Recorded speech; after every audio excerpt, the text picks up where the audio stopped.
मध्याटव्यधिपं दुग्धा सिन्धु कन्याधवं धिया ध्यायामि सत्त्वहं बुद्धेः शुद्धि वृद्धि च सिद्धये गुरुभ्यश्च ग्रहेभ्यश्च मया बद्धोऽयमञ्जलिः प्रसन्न मनसस्ते मे सत्यां कुर्वन्तु भारतीम् नमः श्रीमङ्गलश्रीनिवासाय महात्मने सर्वं जानन्ति दैवज्ञा यत्तत्श्रुतिचक्षुषः मूर्तित्वे परिकल्पितः शशभृतो ब्रह्मा पुनर्जन्मना मात्मेत्यात्मविदां क्रतोश्च यजता भर्तामरज्योतिषा लोकानां प्रलयोद्भवस्थितिविभूश्चानेकधा यः श्रुतो वाचं नाः स ददात्वनेककिरणः त्रैलोक्यदीपोरभिः। आज हम लोग 12 राशि एवं राशियों की स्वरूप के विषय में पहले जान लेते हैं, क्योंकि हम लोग उत्तर भारतीय कुंडली, दक्षिण भारतीय कुंडली, पूर्व भारतीय कुंडली एवं भारतीय कुंडली के विषय में जानते हैं। उसके साथ साथ जो 12 राशि एवं 12 राशियों के जो स्वरूप जिसका हम लोग जानते हैं, राशि स्वरूप में चर स्थिर दिशोभाव, मेष राशि, चर राशि, वृषभ राशि, स्थिर राशि, मिथुन राशि, दिशोभाव राशि, उसी के अनुरूप चर स्थिर दिशोभाव करके हम लोग क्या करते हैं, तीन तीन विभाजन प्रत्येक राशियों को करते हैं। जैसे कि कर्क राशि चर, सिंह राशि स्थिर, कन्या राशि दिशोभाव। तुला वृश्चिक धनु में भी उसी प्रकार तुला राशि चर राशि, वृश्चिक राशि स्थिर राशि एवं धनु राशि दुष्स्वभाव राशि। मकर कुंभ मीना इसी प्रकार चर स्थिर दिशोभाव के अनुसार तीन तीन विभाजन हम लोग करते हैं।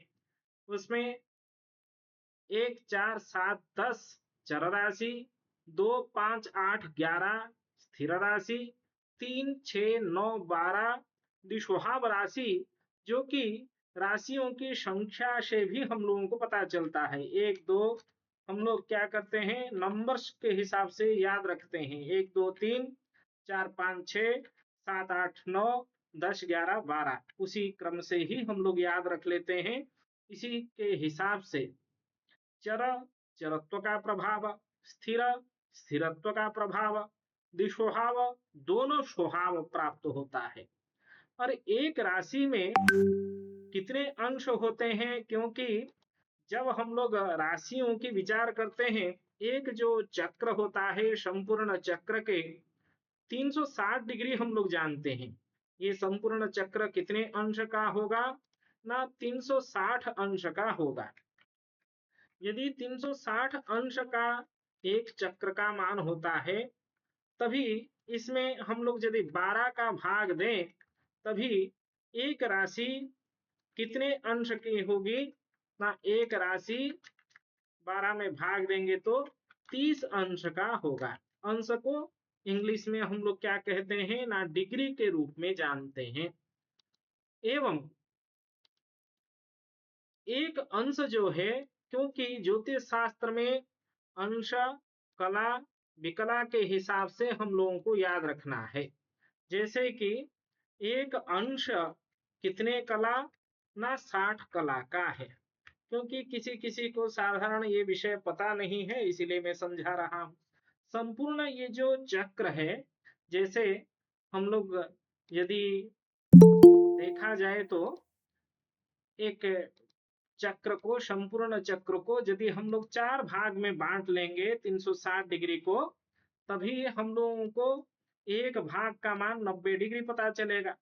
इसी प्रकार हम इसको यदि और जो 90 को और दो भाग में बांट दें, तभी एक एक जो भाग होगा वो 30-30 अंश का हो जाएगा। ये 30 अंश का, ये भी 30 अंश का, ये भी 30 अंश का हो जाएगी। मतलब 90 को हम लोग 3 में भाग देंगे तो एक राशि का भी मान प्राप्त हो सकता है। इसी प्रकार ये 30 अंश को यदि हम लोग 60 भाग देंगे तभी एक एक कला का भी उसको हम लोग जान सकते हैं। इसीलिए एक अंश जो है वो 60 कला का होता है। और एक कला जो है वो 60 विकला में हम लोगों को पता चलता है। जैसे आवर, मिनट, सेकेंड, ये इसका गणना हम लोग करते हैं। इसी प्रकार अंश, कला, विकला, प्रतिविकला, प्रतिविकला व परा विपरा में हम लोगों को गणना करना चाहिए। जैसे एक विकला 60 परा और एक परा 60 विपरा, इस प्रकार हम लोग गणना कर सकते हैं।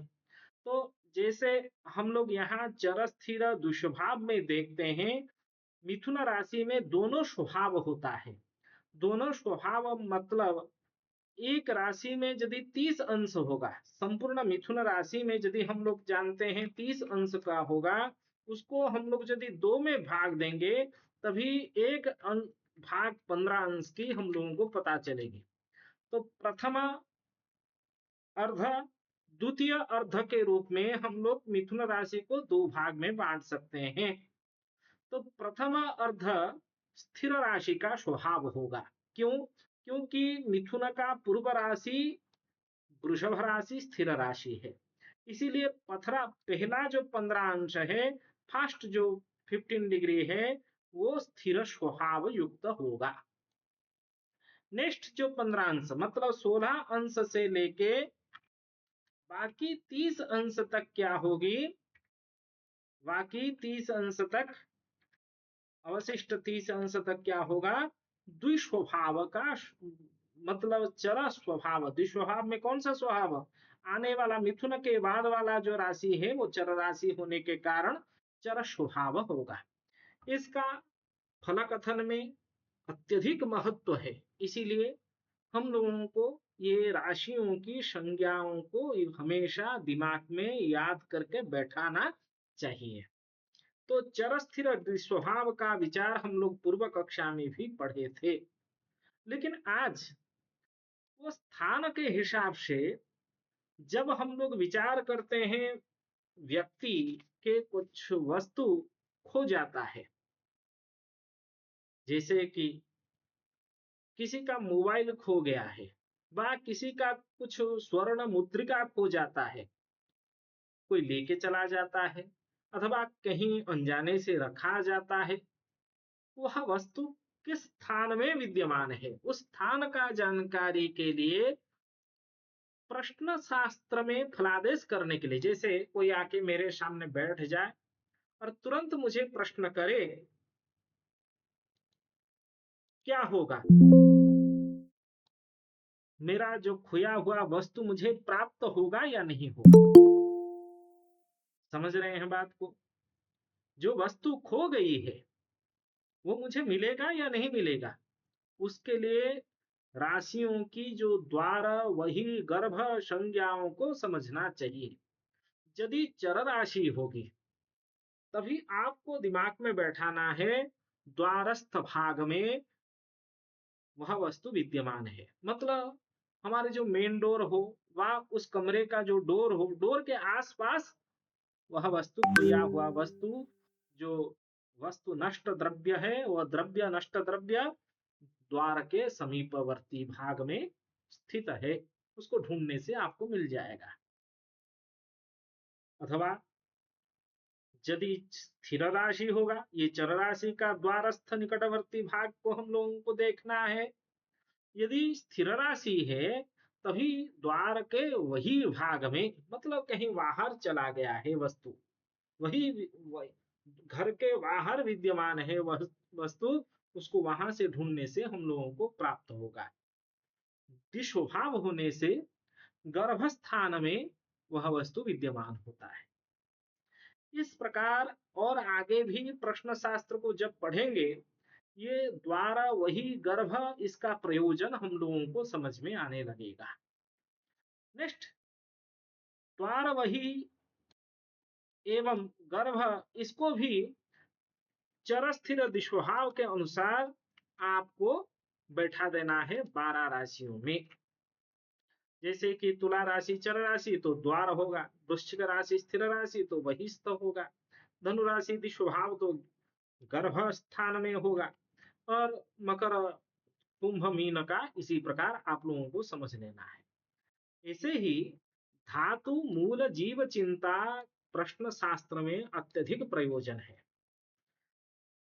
प्रश्न शास्त्र के जो दैवज्ञ होते हैं वह हमेशा साधना से युक्त होते हैं। अपने मंत्र सिद्धि के द्वारा व्यक्ति उसके सामने आके बैठ जाता है तो वो बोल देते हैं वो किस कारण आके यहाँ बैठा हुआ है, उसका मन में प्रश्न क्या है।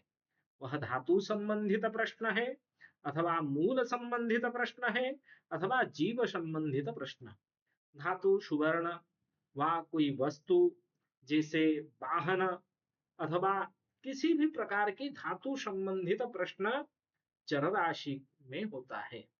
स्थिर राशि में मूल संबंधित प्रश्न, मूल में वृक्ष मूल से आधार करके गृहारंभ, गृह प्रवेश इत्यादि कर्म तक भी मूल संबंधी प्रश्न में आते हैं।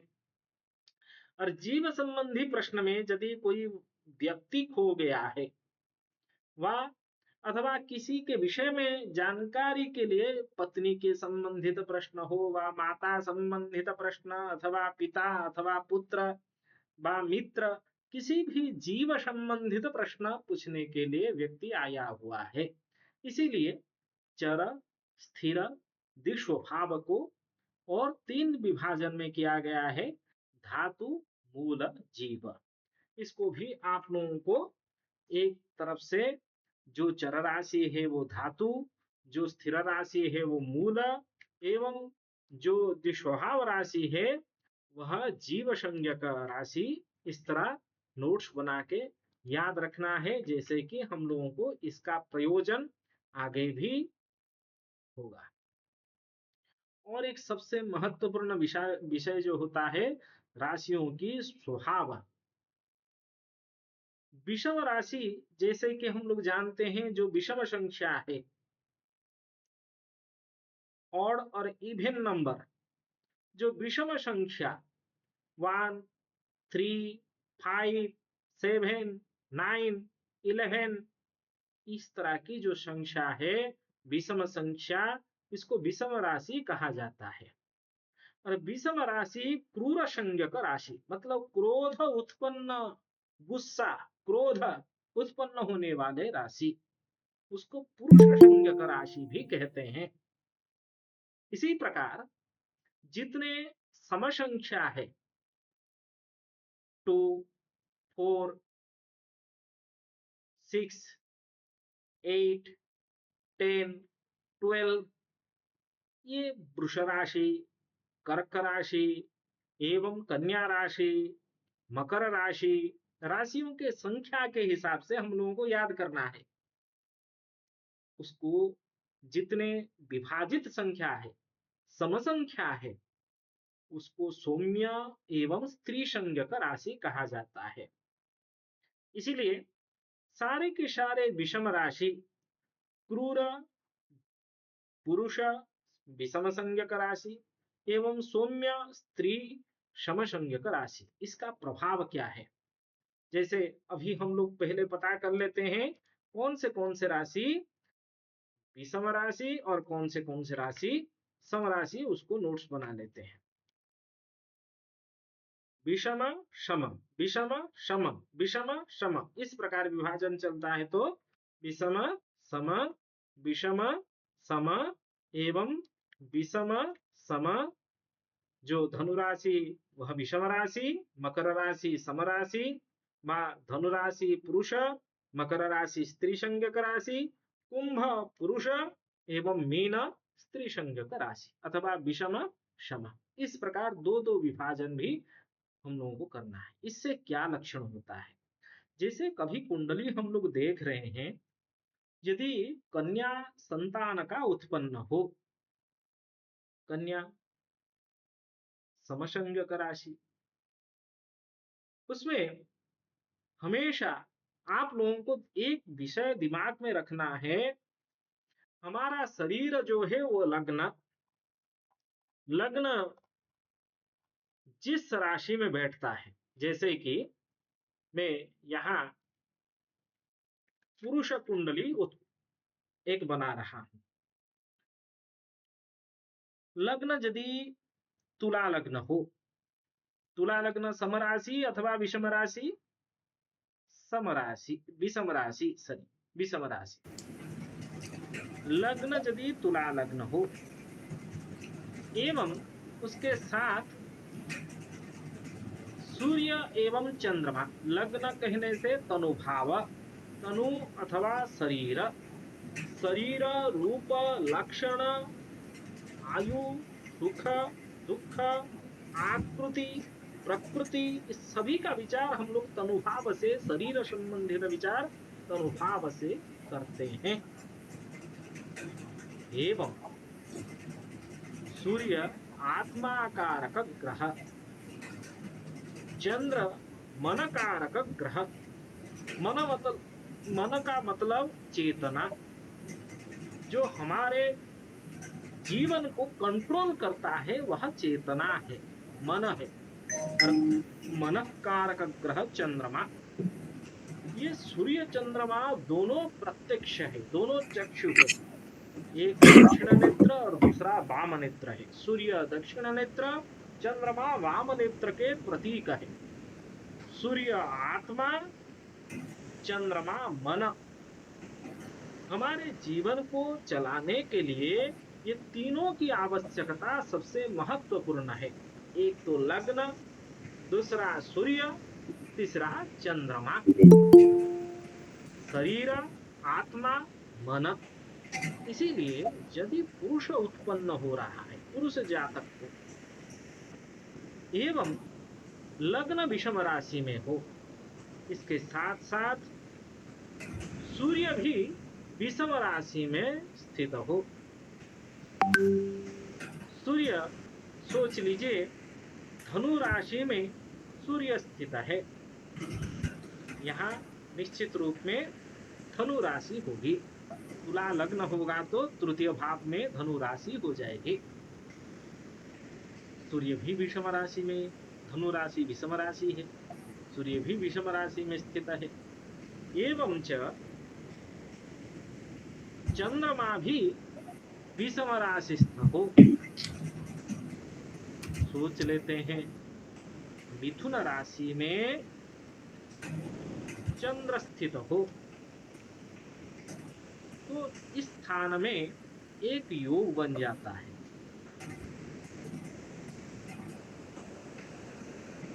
यहाँ थोड़ा सा मैं उल्टा देता हूं, धनु राशि में चंद्रमा को एवं मिथुन राशि में सूर्य को स्थित करवाता, ठीक है।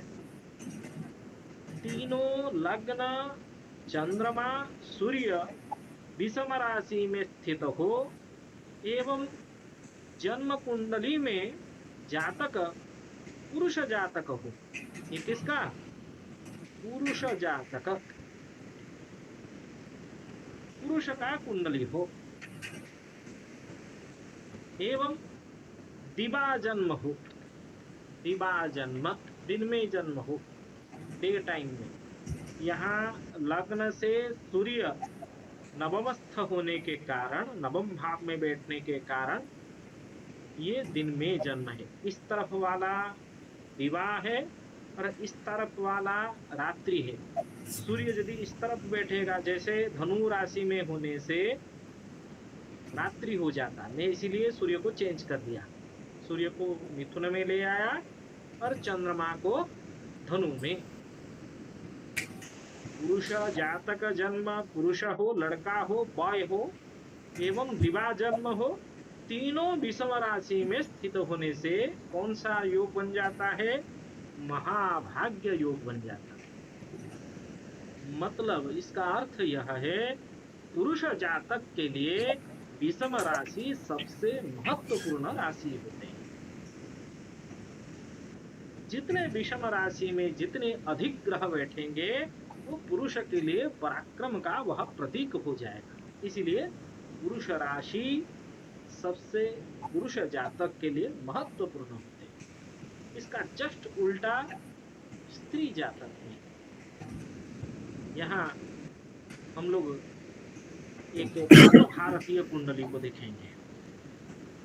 इस स्थान में राशि फिक्स है, इसीलिए ध्यान पूर्वक देखिए। ये मेष राशि, वृषभ, मिथुन, कर्क, सिंह, कन्या, तुला, वृश्चिक, धनु, मकर, कुंभ, मीन। ये जो लग्न जहां एक लिखा हुआ है, वन लिखा हुआ है, ये लग्न कौन सा लग्न है? ये कौन से लग्न का है?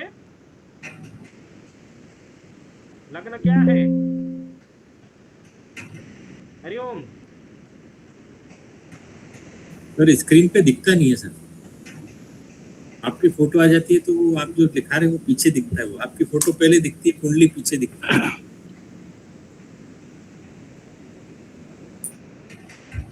मेरा फोटो ही आ रही है केवल? हाँ सर, फोटो आ रही है और साथ में वो भी ज्यादा जूम हो रखी है आपकी स्क्रीन। तो अभी हट गया फोटो?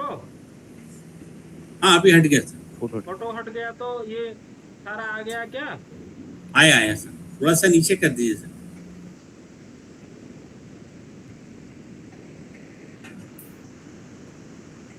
क्या नीचे कर दूं? कुंडली को नीचे कर देते हैं, पैसा वो दिख नहीं रहा था। कुंडली को नीचे करना है। हाँ जी। चलिए अभी कुंडली पूरा दिखा? आधा दिख रहा अभी। अब आ गया थोड़ा सा बस ज्यादा हो गया सर, जूम हो रही है ज्यादा ये ना। हो गया आपको दिखा?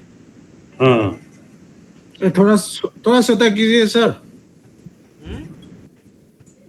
फुल नहीं देखा है क्या? ये यहाँ तो सब कुछ दिख रहा है। अभी दिख रहा है, अब बराबर दिख रहा है। ठीक है मैं